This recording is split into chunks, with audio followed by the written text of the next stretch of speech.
Philly and Gladys had been married for 5 years, and in the beginning, everything seemed perfect. They were deeply in love, and Philly adored everything about her, her slim figure, her bright smile, and the way she always put him first. She cared for him in ways that made him feel special, and he, in return, showered her with affection.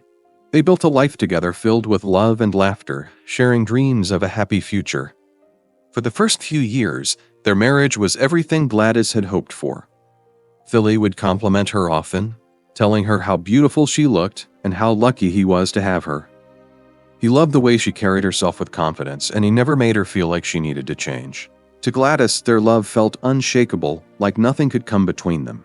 They enjoyed simple things together, late-night conversations, cooking meals side by side, and laughing over little things that only they understood.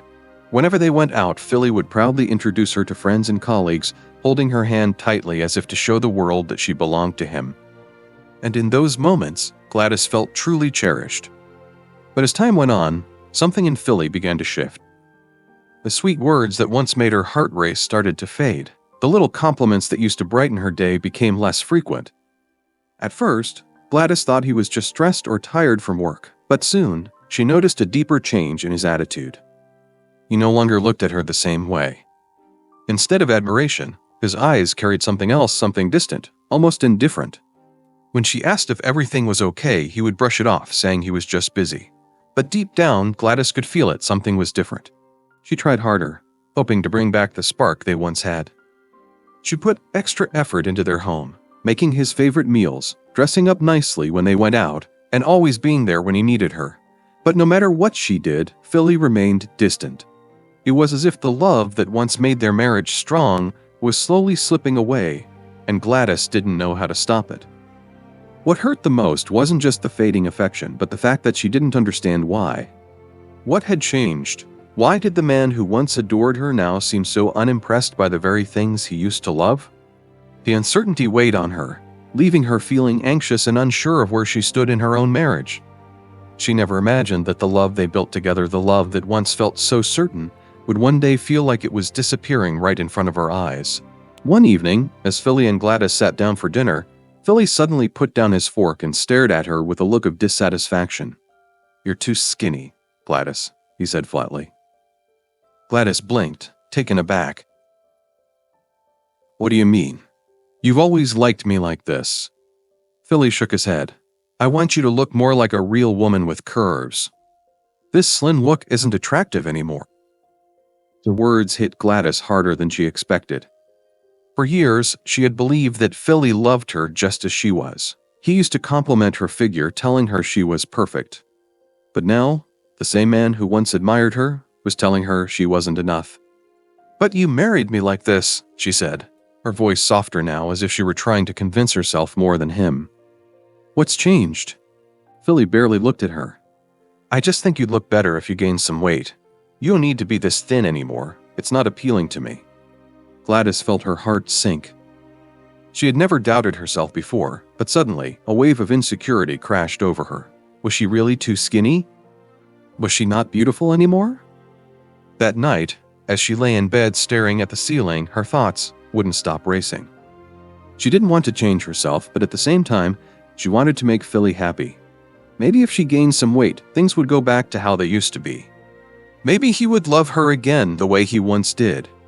The next morning, she made up her mind she would do whatever it took to please him. She started eating more than usual. Bigger portions, more snacks, late-night fast food runs, all to put on the weight Philly wanted. At first, it was difficult. She wasn't used to stuffing herself beyond comfort, but she convinced herself that this was what love required. Philly encouraged her every step of the way. He would bring home her favorite sweets, stock the fridge with unhealthy snacks, and constantly remind her to eat more. "Eat up, Gladys," he would say with a smile. "You need to put on a little weight." Gladys forced herself to smile back even as she felt bloated and uncomfortable. She told herself that if she kept going, if she changed enough, Philly would finally look at her the way he used to. But something didn't feel right. She wasn't gaining weight for herself. She was doing it for him. And no matter how much she ate, she couldn't shake the feeling that she was losing something far more important, herself. Despite all the effort Gladys put into changing for Philly, things didn't get better. In fact, they got worse. At first, she believed that gaining weight would bring them closer, that Philly would finally see her the way he used to. But instead of showering her with affection, he barely noticed her at all. The compliments he once gave so freely were gone, replaced by indifference. And worst of all, he seemed to have his eyes on someone else. Gladys started noticing little things. When they were out, Philly's gaze lingered on slim women, the kind of women she used to be. He no longer looked at her with admiration or love. It was as if she had become invisible. Then came the moment that shattered her completely. Philly began staying out late. At first, he made excuses work, meetings, catching up with friends, but Gladys wasn't blind. He was distant, cold, and uninterested in her, no matter how hard she tried to please him. One night, as she was cleaning up after dinner, she overheard him on the phone in the next room. His voice was low, but she could hear the unmistakable sound of him laughing, really laughing, the way he hadn't in months. And then she heard it. "You know I can't wait to see you," he said, his tone soft in a way it never was with her anymore. Gladys felt her heart stop. Her worst fear had come true. Philly wasn't just losing interest in her, he was cheating on her. Her hands trembled as she gripped the counter. The plate she was holding slipped from her fingers, shattering into pieces on the floor. Tears welled up in her eyes as she struggled to breathe. After everything she had done, everything she had sacrificed, she still wasn't enough. The next day, as she sat alone trying to process what she had heard, her phone rang. The number was unknown, but something in her gut told her to answer. "Hello?" she said, her voice shaky. There was a pause. Then a woman's voice on the other end. "I thought you should know something," the woman said. "Your best friend Margaret has been sleeping with your husband. They've been seeing each other for months." Gladys froze. The words echoed in her mind, but she couldn't process them. Margaret, her best friend? It couldn't be true. "Who are you?" Gladys demanded, her voice barely above a whisper. But the caller hung up. Her hands shook as she lowered the phone. Her mind raced with memories, Margaret's strange behavior, the way she always changed the subject when Philly was mentioned, the way Philly had become distant. It all made sense now. Margaret, the person she had trusted the most, had betrayed her. And Philly, the man she had changed everything for, had chosen someone else. Gladys sat in stunned silence, the phone still clutched in her trembling hand. The words replayed in her head over and over. "Margaret has been sleeping with your husband." She wanted to believe it was a lie, that someone was trying to cause trouble, but deep down she knew the truth. The signs had been there all along: Margaret's sudden distance, Philly's coldness, the stolen glances between them when they thought she wasn't looking. As the days passed, she watched in horror as her worst nightmare unfolded before her. Philly no longer hid his affair. He came home late without an explanation, left the house early without a goodbye, and barely acknowledged her presence. And then, the final blow came. Margaret announced she was pregnant. Gladys felt the world tilt beneath her feet when she heard the news. She sat across from Margaret, staring at her, unable to process what she had just said. "I wanted you to hear it from me first," Margaret said, placing a hand on her stomach, her lips curling into a smile that sent a chill down Gladys's spine. Gladys swallowed the lump in her throat. Who's the father?" she asked, already knowing the answer but needing to hear it anyway. Margaret's smirk deepened. "Silly," she said simply, as if it were the most natural thing in the world. A wave of nausea rolled over Gladys. The room spun around her. She'd spent months trying to change for her husband, forcing herself to become the woman he wanted. And yet, he had betrayed her with the very person she trusted the most. When Philly came home that night, she confronted him. Her voice shook, but she refused to back down. "Is it true?"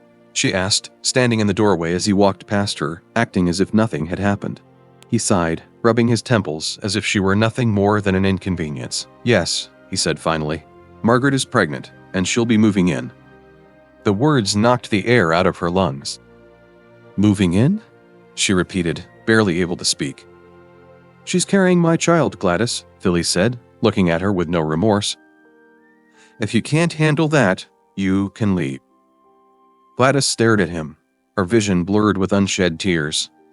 The man she had once loved, the man she had built a life with, had just given her an ultimatum to live under the same roof as his mistress or walk away with nothing. She realized then that the love she had fought so hard for no longer existed. It had died the moment he chose Margaret. And now, She had a choice to make. Gladys sat alone in the dark, her heart pounding as Philly's cruel words echoed in her head. If you can't handle it, you can leave. He had made his choice. Margaret was carrying his child, and she was the one he wanted now. After everything Gladys had done, after changing herself, sacrificing her happiness, and enduring his coldness, it still wasn't enough. She had spent years believing in their love, thinking that if she worked hard enough, she could fix their marriage. But the truth was staring her in the face now. Philly didn't love her anymore. Maybe he never really had. The days that followed were unbearable. Margaret moved into the house almost immediately, acting as if she owned it. She strutted around confidently, making herself comfortable in what was once Gladys's home. The place that had once been filled with love and warmth now felt suffocating, like a prison. Margaret wasted no time asserting her dominance. She left her belongings all over the house, took over the bedroom that Gladys and Philly had once shared, and spoke to Gladys as if she were nothing more than an unwanted guest. "Why don't you lose some weight, Gladys?" Margaret said one morning as she made herself a cup of tea. "You'd look less pathetic if you tried." Gladys clenched her fists, her jaw tightening. She refused to give Margaret the satisfaction of seeing her break. But the worst part wasn't Margaret's cruel words, it was Philly's silence. He barely looked at Gladys anymore. The man who had once held her hand, who had once whispered promises of forever, now acted as if she didn't exist. And when he did speak to her, his words were filled with irritation, as if she were nothing more than a burden. One evening, Gladys's phone rang. She hesitated before answering, already knowing who it was. "You are a disgrace," Philly's mother spat on the other end of the line. "You couldn't even give my son a child, and now look at you getting fatter by the day. If you don't shape up, he will leave you completely, and it will be your fault." Gladys gripped the phone, her breath shallow. "I'm trying," she whispered, though she didn't know why she even bothered to defend herself. "You should have tried harder," his mother snapped. "You were never good enough for him." The call ended, but the words lingered like poison in Gladys's mind. She had spent so much time trying to be the perfect wife, but no matter what she did, she would never be enough for Philly, for Margaret, or for his family. For the first time in a long time, she realized something. It didn't matter what they thought. She had lost herself trying to please them, and she wasn't going to do it anymore. Something had to change. And for the first time, she wasn't going to change for Philly. She was going to change for herself. Gladys had spent years sacrificing herself for a man who never truly valued her. But as she sat alone in the house that no longer felt like home, she realized something. She had given up everything for Philly, and in return, he had given her nothing but pain. That realization was the first step toward change. She knew she couldn't stay in that house any longer, listening to Margaret's smug remarks and Philly's cold indifference. But leaving without a plan wasn't an option either. She needed to do something that would make her feel in control of her life again. So, she started with herself. Gladys made an appointment with her doctor, determined to figure out why she had never been able to conceive. For years, she had blamed herself, believed the cruel words Philly's mother had thrown at her. She needed real answers now. Sitting in the doctor's office, she felt a mix of nervousness and hope. Maybe, just maybe, there was something she could do to fix this part of her life. After reviewing her medical records, the doctor gave her the news. "Gladys, you have something called PCOS polycystic ovary syndrome. It's a condition that affects your ovaries and can make it difficult to get pregnant." Gladys's breath caught in her throat. "So, does that mean I'll never have a baby?" she asked, her voice barely above a whisper. The doctor shook his head. "Not necessarily, but it does mean that your body needs care. One of the best ways to manage PCOS is through lifestyle changes, healthy eating, regular exercise. If you focus on your health, your chances of getting pregnant could improve." Gladys listened carefully, absorbing every word. This wasn't just about having a child anymore. This was about taking care of herself in a way she never had before. She walked out of that office with something she hadn't felt in a long time: hope. The next morning, she laced up her sneakers and went outside. For the first time in years, she exercised not because someone told her to, but because she wanted to. She started slow walking, stretching, doing simple movements to wake her body up. And with each passing day, she pushed herself a little harder. Margaret, of course, wasn't pleased. "You're making too much noise," she complained to Philly. I can't rest properly with all that jumping around. It's not good for the baby." That night, Philly confronted her. "You need to stop all this nonsense," he snapped. "Margaret needs rest, and you're disturbing her. She's carrying my child, a child you could never give me." His words cut deep, but for the first time they didn't break her. Instead, they made her stronger. That night, Gladys made a decision. She wasn't going to let them control her anymore. If she couldn't exercise at home, she would find a place where she could. And the very next morning, she signed up for a gym membership. She was done living for Philly. Now, she was going to start living for herself. Gladys had spent so much of her life trying to please Philly, changing her body, sacrificing her happiness, and enduring endless humiliation. But now, as she stepped into the gym for the first time, she felt something different. She felt free. At first, it was intimidating. She wasn't used to being in a place like this, surrounded by people who seemed so confident in their movement. But she reminded herself that this wasn't about them. It was about her. She started slow, following the doctor's advice, focusing on her health rather than her appearance. With every drop of sweat, with every step on the treadmill, she felt like she was reclaiming a part of herself that had been lost for too long. And then she met David. David was a gym instructor, but unlike Philly, he wasn't critical or demanding. He didn't look at her with judgment. He looked at her with encouragement. "You're doing great, Gladys," he would say after every session, and for the first time in years, she believed it. The more time she spent at the gym, the more she changed, not just physically, but mentally.